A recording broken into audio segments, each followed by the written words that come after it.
Ouais, je crois que chacun a eu un moment comme ça où il reste calme, il réfléchit, il se pose des questions, il dit mais qu'est-ce qui ne va pas, qu'est-ce qui se passe, qu'est-ce que je dois faire?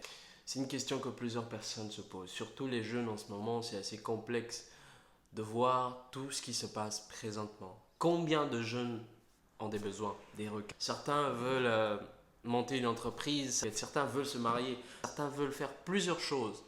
Mais tellement qu'il y a la crise, on dit non, c'est pas possible. Tel projet, est-ce que vraiment je l'aurai? Est-ce que je vais monter l'entreprise que je désire? Est-ce que je vais me marier? Est-ce que je vais travailler dans la société que j'ai toujours rêvé de travailler? C'est compliqué, hein. Pour beaucoup c'est compliqué. Surtout en ce moment, les jeunes. On rêve beaucoup, on rêve tellement beaucoup de choses, mais on n'arrive pas à les accomplir. Oh là là, qu'est-ce qui se passe? Mais j'aimerais dire à un jeune aujourd'hui, s'il y a une des forces, c'est de désirer la chose. Et quand on manque les moyens, c'est de rester calme et de tourner ses regards vers Dieu. La jeunesse n'a plus le temps sur Dieu. La jeunesse veut faire les choses à sa façon. En fait, à leur façon, quoi. Donc, on ne pense pas que Dieu peut faire la chose. On pense que nous pouvons accomplir la chose. Alors que c'est Dieu qui produit les résultats. On peut désirer d'une chose. L'accomplissement, c'est Dieu.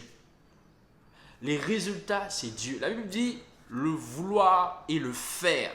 C'est Dieu qui le produit. Pourquoi se tourner vers les choses matérielles? Nous, souvent, quand on a des besoins, on se tourne vers le matériel. On dit, ah, il me faut. Ce projet, ça me demande 100 millions de francs CFA. Ça me demande 50 millions. Ça me demande 50 000 francs. Ou encore 200 000. On ne pense pas que Dieu peut faire quelque chose. Et Dieu, quand il fait les choses, Dieu ne rend pas les choses faciles, mais Dieu rend les choses possibles. Si seulement un jeune pouvait croire qu'il est capable d'accomplir ce qu'il désire là, mais de juste rester calme et se tourner vers Dieu. Il y a un passage qui dit dans Ésaïe 30, verset 15, il dit, vous serez sauvés seulement en vous tournant vers moi et en restant calme. Il dit, votre seule force, c'est de rester tranquille. Restez tranquille, le calme. Le calme. S'il y a une chose qu'on ne pense plus faire, c'est être calme. On ne connaît plus c'est quoi le calme. Quand on est calme, on évite beaucoup de choses. On ne perd pas le temps. Quand on est calme, on trouve facilement des raccourcis. Quand on est calme. Vous pouvez voir quelqu'un qui, face à une situation tellement qu'il y avait de brutalité, après il dit, aïe, et pourtant, mais pourquoi j'ai pas? Tout ça pourquoi? Parce qu'il n'a pas été calme. Nous les jeunes, nous devons apprendre à être calmes. On est un peu brutal. On veut avoir des solutions de notre propre force. Alors que si Dieu n'ouvre pas une porte, on ne peut pas avoir de quoi commencer notre projet. Ce qu'il faut faire, c'est de tourner les regards vers Dieu. Il dit, vous serez sauvés si seulement vous vous tournez vers moi. Alors s'il y a un jeune qui a des besoins, moi également j'en ai plein, et je veux les accomplir. Alors, il n'y a rien qui empêche que je ne puisse pas accomplir mes projets. Et certains projets dépassent même ma condition actuelle. Ça veut dire que j'ai dit, ah, est-ce que moi là, vraiment, je vais réussir à faire ça? Avec telle situation en ce moment, est-ce que je vais y arriver? Mais quand je vois la grandeur de Dieu, je dis, il est possible de le faire.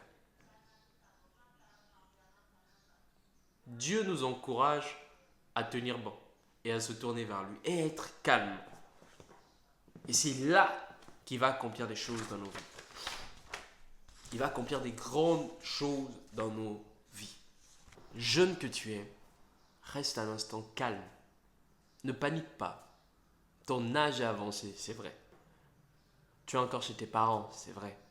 Telle chose n'arrive pas. Certains même, ils sont peut-être mariés et c'est compliqué de gérer certaines choses parce qu'ils ont perdu leur emploi. Tourne-toi vers Dieu. Il y a encore un Dieu. Dieu n'est pas parti, Dieu est là. Dieu est encore là sur cette terre. Il n'est pas parti, il est réel et il est vrai, il est encore là. Alors tournons-nous vers Dieu Il est le seul qui peut nous sauver. Le projet que tu veux accomplir là, ton entreprise, ton projet de mariage, peu importe à quoi ça ressemble ton projet, Dieu peut l'accomplir si seulement tu te tournes vers lui. Reste juste calme, tranquille et posé et tourne-toi vers Dieu et il fera le reste.